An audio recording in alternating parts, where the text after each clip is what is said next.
This video contains swearing. Parental guidance is required. If you don't like swearing, you can also not watch it. Thank you for watching.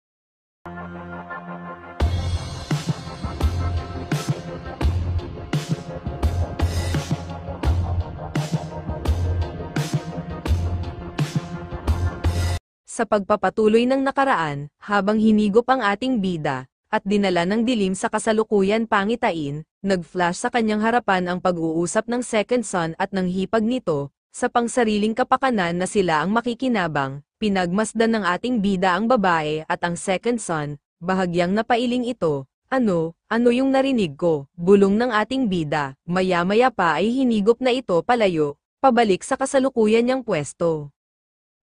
Napasigaw nitong sabi, what the hell? Okay ka lang ba President Chun? Nagtatakang tanong ni Mr. Yu, napahawak sa ulo ang ating bida. Oo, ayos lang ako, tumano sa labas ng bintana ng kotse ang ating bida, ang dalawang iyon ang nagtayo ng unyon ng manggagawa, bulong ng ating bida, malalim na nag-isip ito, at maya-maya pa ay dumating na sila sa factory. At nang magsimula na ang inaugurasyon, mga minamahal na kapamilya ng Jinkyung Cosmetics, at ngayon, let me introduce our new CEO who will lead the company. At sisimulan na natin ang inauguration ceremony ni President Chun Jong-miang. First, si President Jong-miang ang gagawa ng kanyang mga address. Mangyaring salubungan siya ng isang masigabong palakpakan. Tumayo ang ating bida at nagbow ito, habang nagpalakpakan ang mga taong nakasalukuyan nandoon. Lumapit siya at, para mag-speech sa harapan, hinawakan nito ang mic. Nandito ba ang leader ng Labor Union? Sabi ng ating bida. Napatingin si Mr. Yu, wala ba ngayon ang pinuno ng Union ng manggagawa? Muling sabi ng ating bida, ano ba ang sinusubukan niyan gawin? Sabi ng dalawang lalaki sa isang tabi, ano ba ang ginagawa niya at bigla siyang nagsalita ng ganyan. Bulong ng lalaki, sa harapan, sumulyap ang isang lalaki sa leader ng Union. Maging ang ibang manggagawa ay napatingin sa leader ng Union. Maya-maya pa ay itinaas ng lalaki ang kanyang kamay. Ako ang leader ng Union ng manggagawa, tungkol saan ito? Agad nag-react ang kanyang kaibigan, ang putang inang ito. Mahinang bigkas ni Dechul, bahagyang ngumiti ang ating bida. At nagsimula na ito magsalita, temporary workers at Jinkyung Cosmetics. Alam mo ba kung ilang contract or dispatched workers ang meron sa company? Mayroon 179, sagot ng leader ng Union, mula ngayon sa Jinkyung Cosmetics.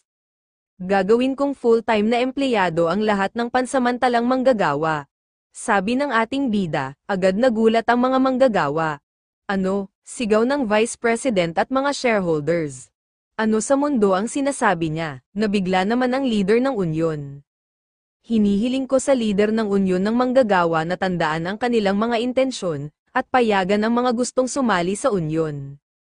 Ang lahat ay maaari ng maging full-time na empleyado. Dumagundong at nagbulungan ang mga empleyado, pwede ba iyon? Simula ngayon ay pakikitunguhan kayo lahat ng aming kumpanya ng makatarungan. Monthly paid, leave, annual bonuses, overtime pay, at make sure you get paid clearly and accurately. In turn, hinihiling ko na tiyakin muna, ang aming mga produkto ay ginawa ng walang depekto. Sabi ng ating bida, iyan ay kalokohan, sigaw ng leader ng Union. Hindi naman kumibo ang ibang manggagawa, naengganyo ito sa sinasabi ng ating bida. Sa tingin mo, kung ano ang sasabihin mo ay mapapaniwala mo kami. Hindi namin matatanggap ang isang taong walang alam sa business management bilang bagong CEO namin.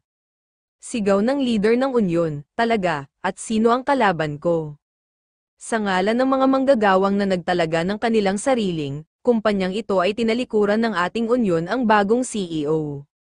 Sigaw nito, at bulungan ang mga tao doon. Lumapit ang isang lalaki sa ating bida, President Chun, please stop for now. Ako na po ang bahala sa iba. Ngunit isinenyas lang ang kamay nito, na ibig sabihin ay huminto ka. Ipinapangako ko na susundin ko ang desisyon ng mga empleyado sa auditorium na ito, at kung mas marami ang kumokontra sa akin, ipinapangako ko na bababa ako sa pwesto ko. Napatingin ang kanyang kaibigan at si Mr. Yu, at Maya-maya, hahaha, iyan ang boss ko, sabi ng kanyang kaibigan. Ang mga tao dito, sa kanang bahagi ko ay hindi miyembro ng labor union. Tama, maaari nating iboto ito sa mga pansamantalang manggagawa. Sigaw ng isang lalaki, at sumasang-ayon kami sa aming leader ng union. Segunda ng isang lalaki, ilang ang labor union ang mga member dito. Sabi ng ating bida, mayroon 37, sabi ng leader ng union. Muling nagbulungan ang mga manggagawa, samot-sari ang kanilang pinag-uusapan. Makinig ka, leader ng union ng manggagawa, Mr. Lee Bumjun. Ginagawa ka bang espesyal sa pagiging full-time na empleyado? At paano mo masasabi ang ganyang pananim, at sinasabing ikaw lang ang kumakatawan sa union? Binagsak ng ating bida ang nakakuyom niyang kamao sa ibabaw ng speech table, na naglikha ito ng ingay. Ito ay hindi may iwasang pagpili para sa matatag na pamamahala sa aming kumpanya.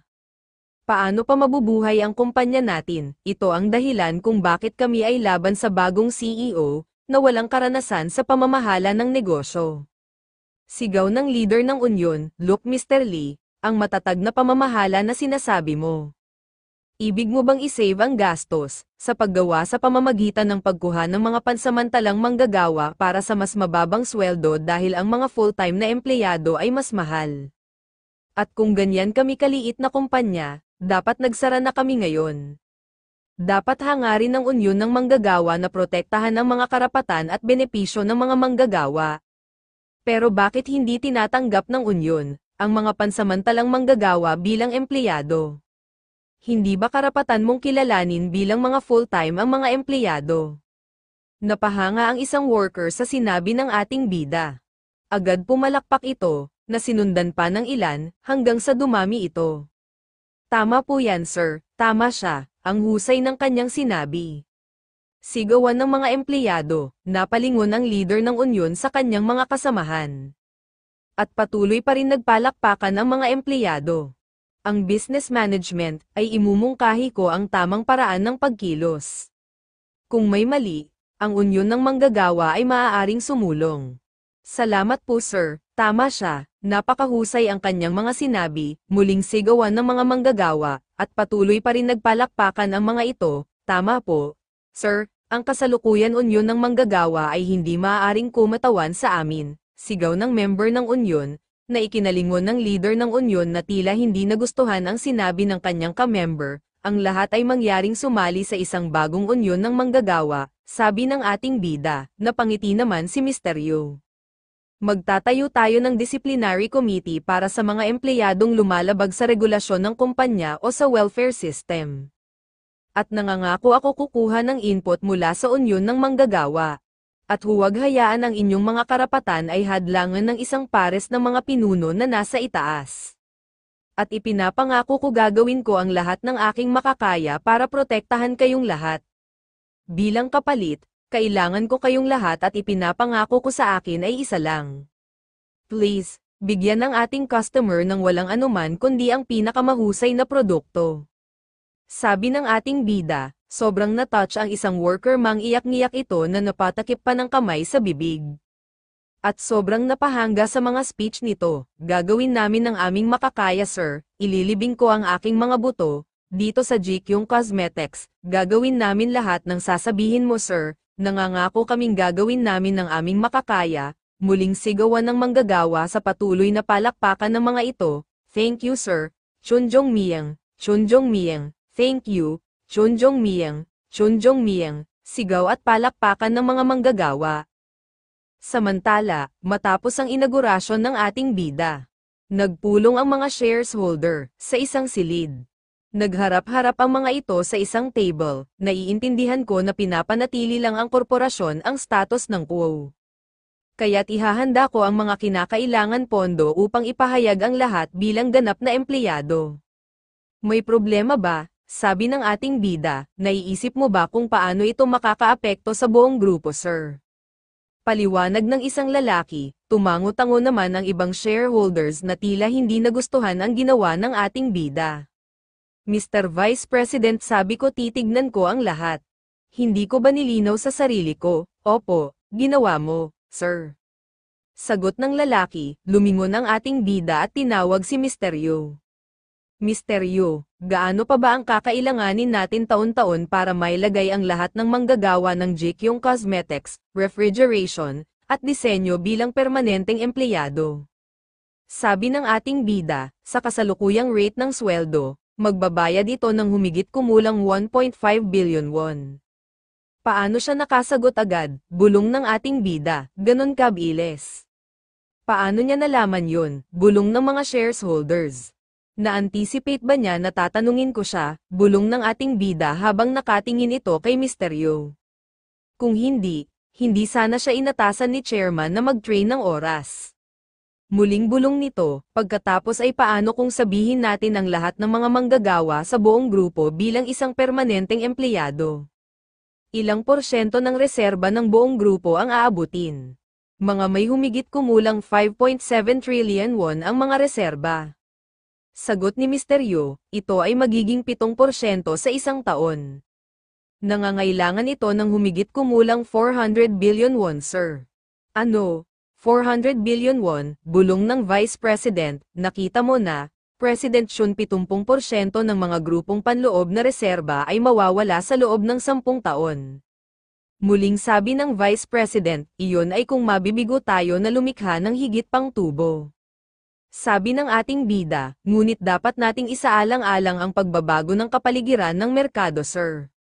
Tumingin ang ating bida, at bahagyang bumuga ng hangin. Nakasimangot na napatingin ang Vice President. Kung ang Vice President ng Jikyong Cosmetics Days kaya, kailangan kong pag-isipan muli, tama, sir, ang isyong ito ay nararapat na higit na konsiderasyon. Kung hindi mo kaya, dapat bumaba ka na, pakiulit nga. Sa halip na pagsamantalahan ang mga bagong merkado, o bumuo ng mga bagong produkto. Inaangkin mo ang pinakamahusay na kumuha ng mas maraming pansamantalang manggagawa at makatipid sa gastos sa sahod. At mayroon akong idea na may ganyang Vice President dito. Hayaan na natin ang isyo ng permanenteng empleyado. Director ko, dala mo ba yung proposal ni Mr. Son Do-won? Napatingin si Director ko, nagkatinginan naman ng ibang mga shareholder nagtataka ito. Sino si Son Do-won? Bakit siya binabanggit ngayon? Uminom ng tubig ang ating bida, pinag-aralan nito ang kilos ng mga shareholders. Ngayon na ang tunay na laban, bulong ng ating bida. Sir, bakit bigla nyo yung inilabas ang proposal ni Son Do-won? Interesado ka ba sa kanyang produkto? Tanong ng Vice President. Yes, I am. May problema ba yan? Kinikilala namin na si Son Do-won ay sanay sa pagbuo ng produkto.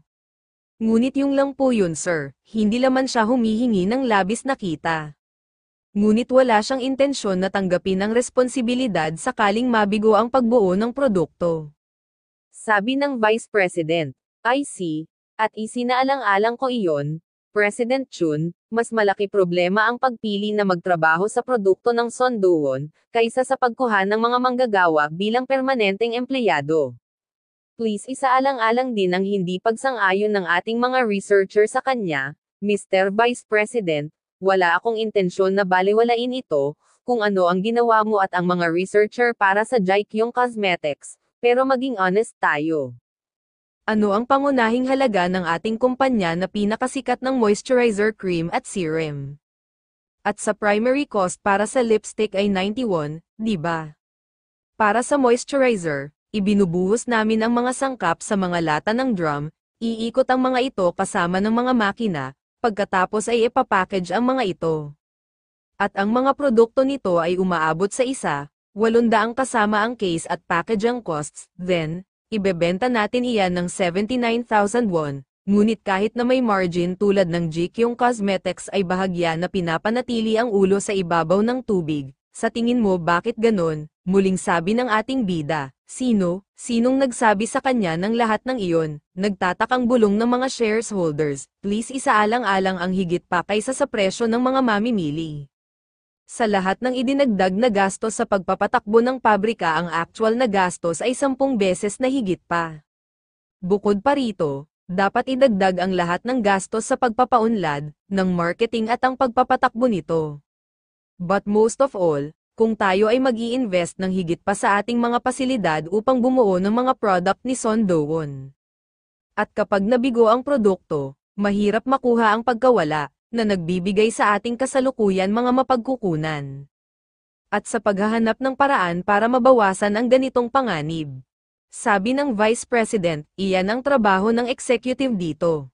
Ang iyong trabaho ay hindi lamang upang mapanatili ang status ng quo, sa pamamagitan ng pagputol sa mga permanenteng empleyado at pagkuha lamang ng mga dispatch at pansamantalang manggagawa. Sagot ng ating bida sa Vice President, bagamat ikaw ang President, dapat kong hamanin iyan. Ginawa iyon ayon sa mga alituntunin ng grupo, not by the executive decision. Sabi ng Vice President, well simula ngayon, ang sabi ko papalitan ko na. Sagot ng ating bida, habang nakakuyom ang kamao nito sa ibabaw ng lamesa. Napigil ang tinitimping galit, una, kailangan ko munang sabihin bilang Vice President, sa pagpili upang bumuo ng Son Do-won products na haantong sa bingit ng bankruptcy, bakit kailangan ang mga produkto ni Son Do-won, may research lab tayo, sigaw ng Vice President. Sinabi ko na sayo, mahinahon na sabi ng ating bida, bakit pinapanatili lang natin ang status ng quo na may ganoong kalaking profit margin? Let me ask you, may star product ba ang GQ Cosmetics? At kapag iniisip mo ang GQ Cosmetics, may naiisip bang produkto? Hindi agad nakakibo ang Vice President, patuloy pa rin nagsalita ang ating bida. At patunay ito na naging incompetent ang management ng kumpanya. Sa tingin mo ba hanggang kailan tayo tatagal ng ganito? At wala pang 40 full-time na empleyado at malapit sa 200 na temporary workers. Sabay dutdat nito sa folder ng ating bida, kaya naman may kapangyarihan ang unyon ng manggagawa. Ang kumpanyang ito ay nabibiting sa pamamagitan ng isang thread dahil ang mga miyembro ng unyon ay tumatapak sa mga temporary workers. Na kahit sino kahit sa amin GQ Group Planning Office, para sa financial support. Paliwanag ng ating bida, mas madali na sabihin kaysa gawin. Bulong ng isang shareholder, nasasabi niya yan dahil siya ang anak ng chairman. Bulong ng isa pang shareholder, nakita mo na ba ang proposal mismo? Sabi ng ating bida, napalingon ang Vice President. Bago ito sumagot, of course ang executive dito, ang mga manager sa site, at ang mga researchers lahat ay tumingin sa pamamagitan ng proposal. Sabi ng Vice President, kung gayon ano ang iyong iniisip tungkol sa mga potensyal na produkto? Tanong ng ating bida na itinaas ang isang folders, tumayo ang isang lalaking may salamin, ako si Development Director Park Taiwan, gumagamit ang products ng Son Do-won ng bakterya para gumanda ang balat, ang problema ay ang oras na kailangan para mamatay ang bakterya. Ang bakterya ay nag-aalis ng mga freckles, mga blemishes age spots, at iba pang problema sa balat, ngunit kung hindi sila mamamatay sa loob ng 24 na oras, maaaring magkaroon ng malubhang epekto. Gayunpaman, sinasabi ni Son Do-won, na nagkaroon siya ng bakterya na mabubuhay lamang sa loob ng 24 na oras. Kung dadalhin namin ang produkto sa merkado kailangan naming gumawa ng mga clinical trial para sa anumang side effect at kumuha ng certification, na hindi isang medical na produkto. Paliwanag ng lalaki, malulutas dito ang lahat ng nabanggit mo, magkakaroon ba ng problema sa iba? Sabi ng ating bida na pinagsalikop ang mga kamay. I'm Business Director Oh Sung-han, kapag natapos na ang pagdevelop, malinaw na kakailanganin nating i-market ang produkto, na nagkakahalaga ng humigit kumulang 10 bilyon won. Si Son Do-won ay hindi isinaalang-alang ang mga bagay na ito at humihingi ng 50% ng mga sales. Ang pagnanais ng 50% ng mga sales ay hindi profits, ay isang hindi makatwiran demand, sir. Ngumisi ang Vice President, hey, ngayon, nakuha mo na ba ang larawan? Bulong nito, fine, tapos na rin ang isyong ito. Sabi ng ating bida, ano, hindi niya ba tayo narinig? Hindi ito gagana, ano ba ang sinusubukan niyang gawin? Nagtatakang bulong ng Vice President, Mr. President, ilang percentage ng profit ang pwede nating ibayad kay Mr. Son Do-won? Ipaalam sa akin ang maximum na maaaring bayaran batay sa kasalukuyang pamantayan ng company. Sabi ng ating bida. Pardon, sabi ng Vice President. Sumasang-ayon ako na magagawa nating ito sa pamamagitan ng pagbabayad ng 50% ng mga sales, kaya baguhin natin ito sa profits. Ilang percent ang gagana para sa atin lahat, kilala ang kanyang reputasyon at ang larangan nito, sir. At hindi na siya aatras, ano ang kinatatakutan mo? Sabi ng ating bida, kung si Son Do-won, dapat tanggapin ang ating panukala, gumagawa kami ng produkto kung hindi niya gagawin, lilipat tayo sa ibang bagay. Pero bakit tayo susuko na hindi man lang sinusubukan? Sabi nila scrub siya. Pero bakit iba siya sa narinig ko? Bulong na nagtataka si Vice President. Kung papalitan po natin ito ng profit, posible na magbayad ng 25%, sir. Paano kung magbayad tayo ng royalty para sa produkto nito, then ay magiging mga 9,900 won. At kung nakagawa na sila ng ganito karaming matematika, nangangahulugan ito na napansin nila ang potensyal ng produkto. Bulong ng ating bida, ayos lang, makikilala ko rin mismo si Son Do-won, ito ay naabot nating ang isang kasunduan batay sa kung ano ang nabanggit, pagkatapos ay bubuo kami ng produkto, at kung ito ay nag-fail sa agreement, binitawan ko na ito, ng habang buhay, sabi ng ating bida.